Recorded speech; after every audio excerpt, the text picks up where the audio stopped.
temos connosco a Valentín Caamaño de Stormy Tracks, un músico compostelán que acaba de sacar un disco e que coñeceredes moitos polo seu bo, bueno, jazz e rock and roll, un pouquiño así de todo, verdad, Valentín? Sí. Moitas grazas por atreverte a contestar as nosas entrevistas a Fume de Carozo. Gracias a ti, Rebeca, e gracias á revista, gracias a Pincha. Moi ben, pois como isto é rapidiño, vamos directamente a arrancar con estas preguntas. A primeira é, cal é a túa mellor actuación? Bueno, a verdad que non, eso sí que non, non me atrevo nin a contestar, non o sei. Seguramente habría que preguntarlle ao público e tal, pero non me atrevo a contestar esa. Moi ben, grandes escenarios ou locais pequenos? Pois mira, os dous, son cousas moi distintas, pero vamos, unha cousa sin a outra como músico non se entende, os dous.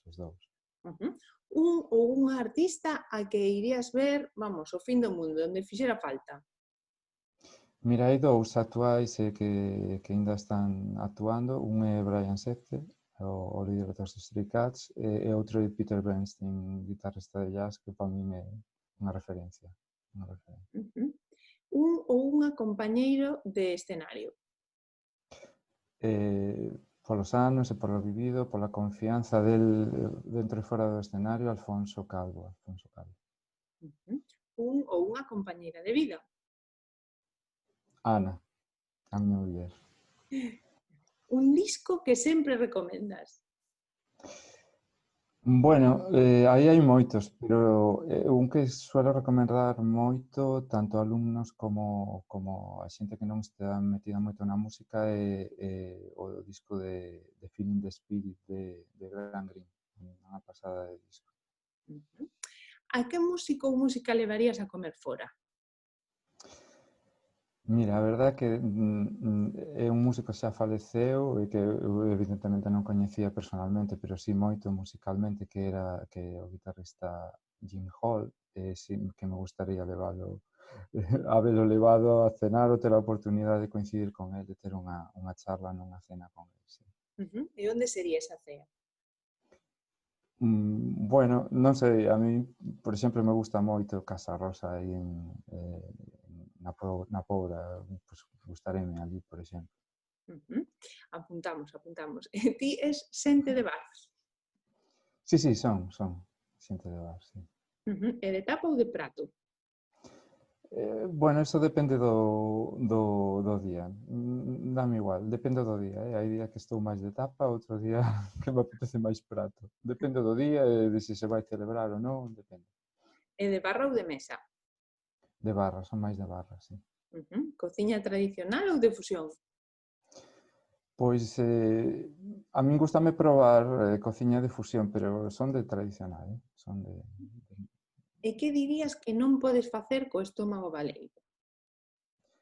Bueno, mira, como bo músico e ciclista que fun, non hai nada que non poda facer co estómago baleiro, esa é a verdade. Prefiro co estómago cheo, isto sí. Pero nada, podo facer calquera cousa con el baleiro. E que dirías que o mellor que cociñas? O peixe. O peixe. E que é o que che fai escachar coa risa? Pois a min, a verdade é que a min fame moitas gracias estes chistes malos de sempre que todo o mundo conta repetidamente desde sempre e a min fame gracias, é a verdade. E o contrario, algo co que sempre choras? Non sei, ca cebola. Eu tamén, cebola choro. E completa esta frase. Valentín Caamaño é un tipo... Son tranquilo, é un tipo tranquilo. Podes contarnos algo que nunca contaras? Bueno, unha cousa que non suelo contar, bueno, a mellor conto aos máis achegados, é que teño un vértigo enfermizo. Vivirás nun baixo.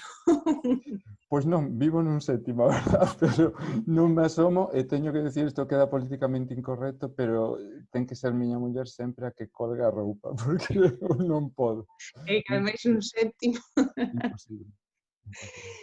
E que aprendiches desta crise do COVID-19? Pois mira, unha cousa importante que aprendín é a valorar aínda máis, se cabe, o que significa ser un músico profesional, música ou músico profesional. Iso aprendín a tope. Por si xa o sabía, pero bueno, ahora a verdade que aprendín a valoralo e a respetalo aínda máis, sí. E que esperas da nova normalidade?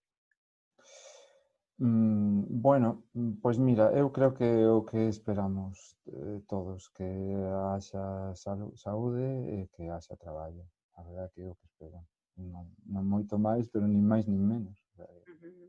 Desexos importantes que esperamos que se cumpran. Moitísimas grazas por atender as nosas entrevistas a Fume de Carozo e Moitas gracias. pronto nos bares, xa que és xente de bar. Pois moitísimas gracias, Rebeca, e a revista.